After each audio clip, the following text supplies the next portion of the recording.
gun control. I'm sort of sick of this debate. I really am. Okay, so I get, the reason why people are talking about this is because it seems ridiculous that we even have the right to own any sort of firearms. And some people, like myself personally, don't agree that we should be able to carry like crazy full automatic, you know, firearms. That's just my opinion. But I do respect the Second Amendment, and I don't want it to go away. Here's why. It's pretty simple. And hear me out on this. If somebody else in the Orlando nightclub Pulse had a firearm on them, for whatever reason, maybe a guard, I mean, where the hell were those guys? They could have easily fired one or two shots into the target and killed him. And that would have prevented the target from shooting all of these other people. Straightforward. It doesn't get any simpler than that. It doesn't register with a lot of people. I don't understand why. This is so hard to comprehend. But, they say all it takes for evil to triumph is for good men to do nothing. Right? Sadly, that's what happened. And there's nothing that can be done. You can't rewrite the past. So these people are gone, and there's not really much blame that can be sent around. And the guy that committed the shooting is dead, as far as we know, as far as I know. So he legally obtained the firearms, and I think that's what's gotten everybody into the tizzy that they're in. They're so upset, ooh, guns, it's the gun's fault. It's the gun's fault. No, it's this guy's fault, This guy purchased the guns.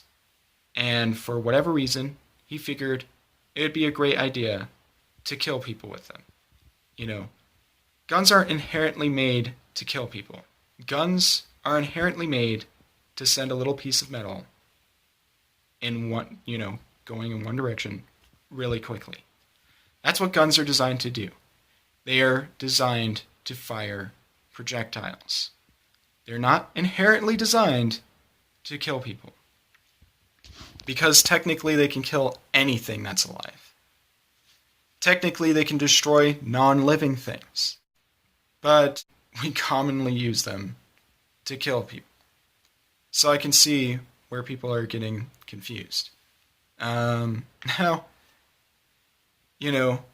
guns are pretty much the evolution of the bow and arrow. Were they used to kill people? Yes. Were they designed to kill people? They were really good at it, so they must have been designed to kill people.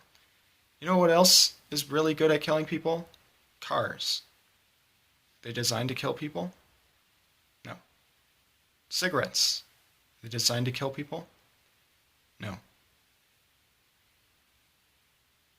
Makes you think. If you're not thinking, then this is the conclusion that you're probably jumping to. It's the gun's fault. It's clearly the gun's fault. The gun, the gun, it's the gun. You're not thinking critically is the best way of putting it. If you're thinking that it's the gun's fault. Because, you could easily bring up all the other things in America that kill us more often than guns. Cigarettes, as I mentioned, and cars. Really, really big ones. We don't see anybody trying to ban cars. I think there should be way more strict, driver's license requirements. And where the f*** is that news? Where is it? Because how many people die in car accidents? Why are we raging about that? Why? You have all these irresponsible f***ers driving with their mother cell phones, killing innocent people. all the damn time. Who gets pissed about that? No one. Except for me, apparently. And especially when I hear this.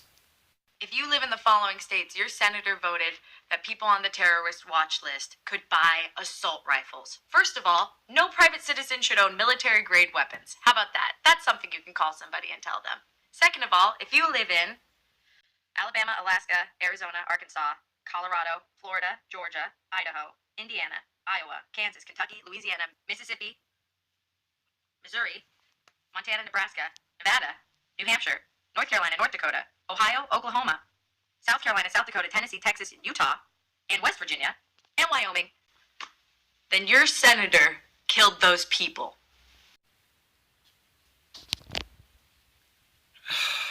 Seriously, people, just think about it.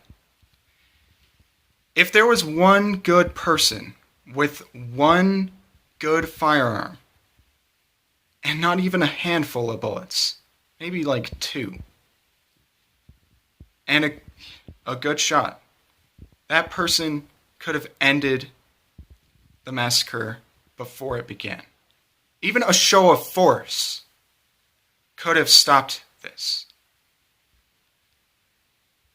And where was that show of force? It doesn't matter.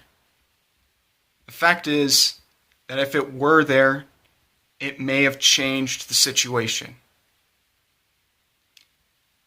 You know, criminals don't usually target heavily guarded areas, and especially heavily guarded areas protected by lethal force. It just doesn't happen in real life very often. If it happens at all.